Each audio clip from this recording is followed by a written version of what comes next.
Olá, minha amiga, meu amigo, hora do nosso encontro nesse dia em que os fatos vão muito rápido e você já vai saber da essência deles neste 6 de agosto. Em 1945, está fazendo 80 anos hoje, foi a primeira bomba atômica do mundo, só teve 2, 3 dias depois de Hiroshima, Nagasaki. Morreram aí umas quase 300 mil pessoas, inclusive contando as consequências da bomba. Eu estive lá em Hiroshima com os meus filhos pequenos para mostrar o horror de uma guerra nuclear. Trilhos que derreteram, garrafas derreteram com o calor da Little Boy, né? O gurizinho, o nome da bomba, feita de urânio, jogada pelo B-29, chamado Enola Gay, do comandante Paul Tibbets, que morreu com 92 anos. Antes disso, em março, as superfortalezas americanas haviam feito um ataque maciço contra Tóquio, com bombas incendiárias. Tóquio era uma cidade de madeira e palha. 100 mil pessoas mortas pelo fogo também. Ou seja, o 7 de dezembro de 41 foi o dia da infâmia, em Pearl Harbor. Depois, o 6 de agosto, foi o segundo dia da infâmia, em 1945. Pearl Harbor foi num domingo, Hiroshima numa segunda-feira.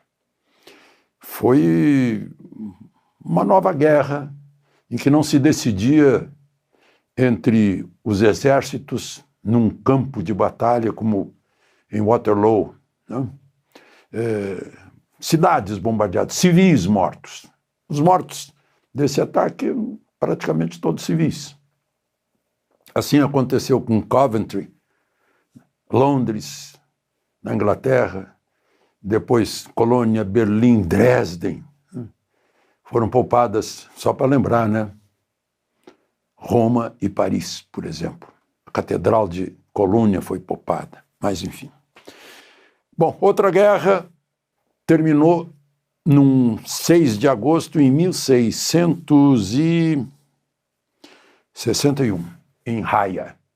O governo português, o Reino de Portugal e o da Holanda assinaram um tratado pelo qual a Holanda desistia do Brasil depois de 30 anos de ocupação.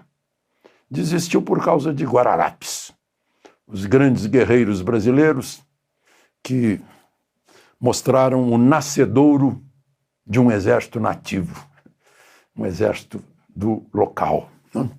O exército brasileiro marca essa data com sua criação. E um registro em 2001, em 6 de agosto, morreu o grande escritor Jorge Amado, Academia Brasileira de Letras, chegou a ser falado para o Nobel de Literatura. Ele foi deputado pelo Partido Comunista, PCB, e era comunista, admirador de Stalin, como ele próprio confessou. Só que a gente olha as biografias hoje, na rede social, não consta o arrependimento dele, dizendo que o comunismo é um grande engodo, uma grande mentira, né, que escraviza as pessoas. Ele disse, na hora que abandonou o comunismo, que não queria mais saber, estava arrependido. Fez 35 livros. Bom, vamos então aos acontecimentos de hoje. Lembre-se de se inscrever se ainda não fez isso e ao final de deixar o gostei ou não gostei.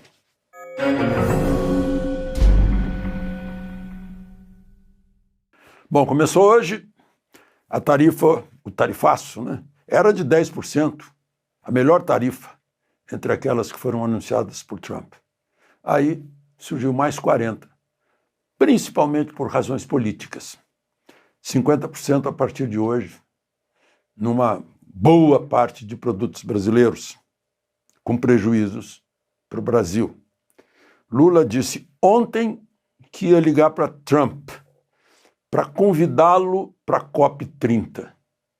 Vocês viram aí COP30? A Áustria não vem mais, está muito caro para a Áustria. O presidente da Áustria, que aliás eu me pareço com ele, ou ele se parece comigo, e tem o nome de Alexandre. Alexandre Van der Bellen avisou que está muito caro, que não tem dinheiro para pagar em Belém. Bom, disse que ia convidar, mas não ligou. E agora ele está dizendo para Reuters, que o entrevistou, que ele não vai se humilhar e ligar para Trump. Ele não está entendendo que ele é chefe de Estado. Chefe de Estado pode sofrer qualquer humilhação, tortura, ameaça, em nome do seu país, para defender o país. Mas ele não quer se humilhar. Ele já antecipa a sensação de que isso é uma humilhação. Ligar para o Trump. Todos os demais fizeram isso. A mexicana de esquerda negociou, o canadense, o indiano recebeu mais 25% agora porque continuou vendendo para a Rússia, o chinês está negociando, o indonésio, tailandês, sul-africano. Lula, ao contrário, complica as coisas ainda mais. Eu não sei como é que a cabeça funciona. Diz que vai fazer um movimento no BRICS para pressionar essa questão de tarifas. Quer dizer, ele quer sofrer mais uma frustração, porque a Índia não vai, claro, a China não vai se meter, a Rússia já está com 1000 problemas, e nem o sul-africano, que foi lá para o Trump ainda levou um xingamento. Não sei como é que se mete nisso. Parece que faz questão. Isso tudo comprova o que eu imagino que seja, que ele quer ter essa tarifa para ter uma desculpa para o desastre fiscal do seu governo, né? E o fato de que ele está apaixonado pela China, para justificar isso perante os brasileiros. Só que, para fazer isso, ele vai prejudicar muitas atividades, empregos e empresas no Brasil, que dependem muito de exportações para os Estados Unidos, né? Aliás,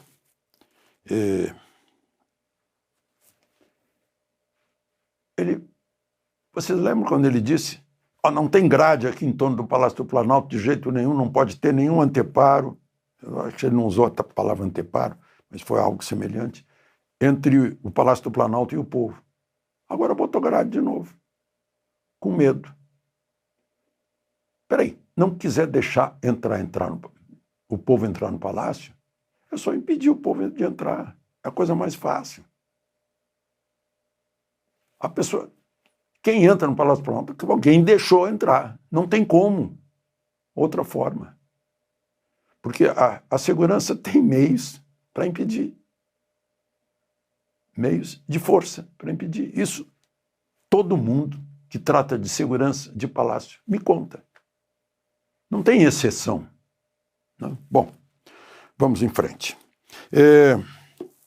Bom, eu queria começar com o Folha de São Paulo dá hoje, em manchete, na primeira página: prisão de Bolsonaro isola Moraes no STF e pode ser reconsiderada. Eu tratei de confirmar isso, e sim, confirmado. Né? O pode ser reconsiderado ainda depende de alguns caminhos. Né? Mas aí, o isolamento está crescente. Há aquele espírito de corpo que mostrava uma unidade em torno de Moraes não existe mais. Bom, e outra coisa, o editorial da Folha de São Paulo, o primeiro dos editoriais, tem por título: Bolsonaro tem direito à livre expressão. Aí, depois de dizer que Bolsonaro queria ser tirano, queria dar golpe, não queria sair da presidência, era contra a democracia, a Folha escreve: democratas não se transformam em tiranos para combater a tirania. A pretexto de enfrentar a ameaça autoritária, o ministro Alexandre de Moraes, apoiado pela maioria dos colegas, desenvolveu teoria e prática estranhas à carta, ou seja, à Constituição. Ordens de censura, muitas vezes exaradas em despachos secretos que não permitem defesa, tornaram-se lugar comum. Moraes errou ao pretender silenciar Bolsonaro numa ordenação kafkiana impossível de cumprir.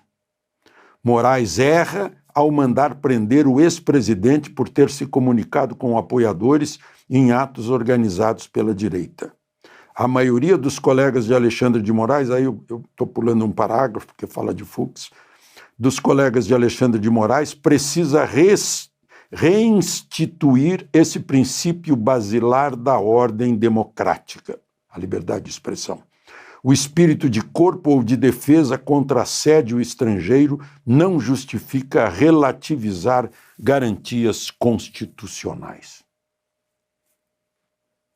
Pesadíssimo editorial e veio da Folha de São Paulo. Agora eu encontro aqui no Instagram, vamos lá, eu achei, coincidiu, né? Eu estou lendo aquele relatório estão chamando aí de Vaza Toga /2, com dados do Talhaferro, publicado pelo Michael Schellenberger, né? E que cita a então chefe de gabinete do ministro Moraes no Supremo, dando ordens para aquela divisão de combate à desinformação do Tribunal Superior Eleitoral, lá na Justiça Eleitoral, que era chefiada pelo Talhaferro, mandando pressa, dizendo que estão acostumados a andar devagar, que o ministro exige pressa. Na Folha 7 diz que ela foi implacável, inclusive exige aí o afastamento de um certo Fred, que se chama Frederico Alvim, porque estava muito devagar, né? O que queria com pressa? Investigações na biometria, nas redes sociais, de pessoas que estavam presas e que a Procuradoria, a PGR, estava mandando soltar, porque não carecia de ficar preso. Mas o ministro não queria que forem soltos, tem que verificar quem são esses, né? Então investigavam, aí viam lá que a pessoa postou algo contra o Lula e tal, aí ficava preso, né? Bom, ela entrou, abriu uma conta no Instagram, está aqui, Cristina Kussahara. E na apresentação ela diz: não sou culpada de nada, vírgula, fiz o que me requisitaram. Dia 10, soltarei provas, vírgula, sigam-me e não tomem julgamentos antecipados. Não tem ponto. Aí eu fui ver qual é a instrução dela, ela é bacharel em Direito, em História, pós-graduada em História. Porque o português aqui, coitado, né? Pô, chefe de gabinete do ministro Supremo. Não sou culpada de nada, fiz o que me requisitaram. Que verbo é esse? Requisitaram. Fez uma requisição. Estranho, né? Depois, dia 10, soltarei provas. As provas, por acaso, estavam presas, alguma coisa. Soltarei.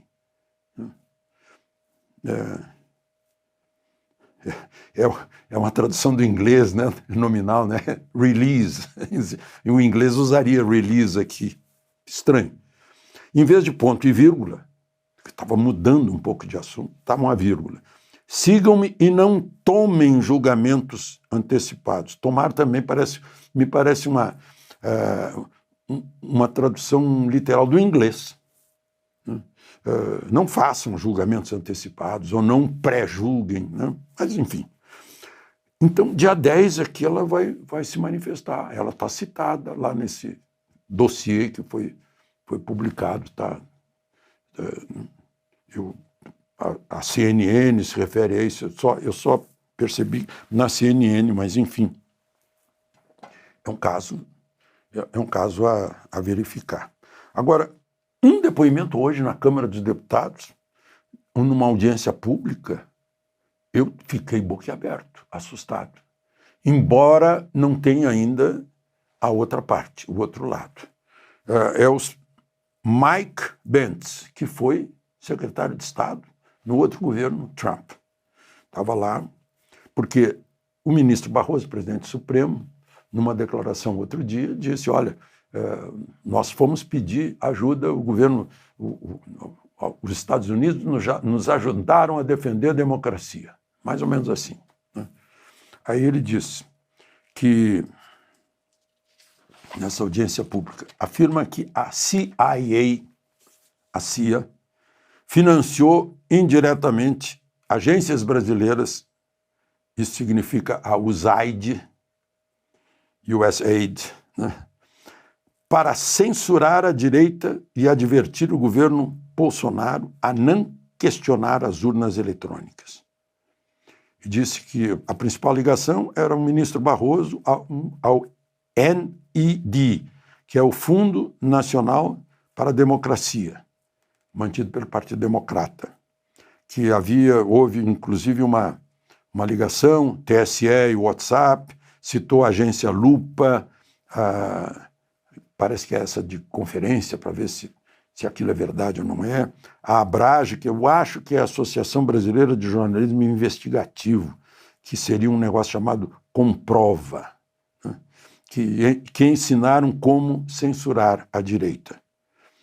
Bom, agora foi perante os deputados vão ter que tomar alguma atitude. Mas Câmara e Senado estão fervilhando. Né? Hoje conversei bastante com o pessoal que estava lá dentro. Olha, meu Deus. Lá no Senado está pertinho dos 41 necessários para ter metade mais um e ter que abrir uma comissão para estudar requerimento de impeachment contra Moraes. Já teria 39 garantidos. Falta mais 2. Né? E Alcolumbre não quer saber. Agora, senadores se acorrentaram na mesa diretora para não ter sessão enquanto não resolvessem isso. Houve, inclusive, cenas de força, violência, que a segurança do Senado quis trancar o auditório Nereu Ramos, foi aberto à força. Né? Lá na Câmara também, os deputados estão impedindo que o presidente da Câmara, Hugo Mota, faça a reabertura dos trabalhos e tal. Tem essa comissão aí que já funcionou. Então, essa é a situação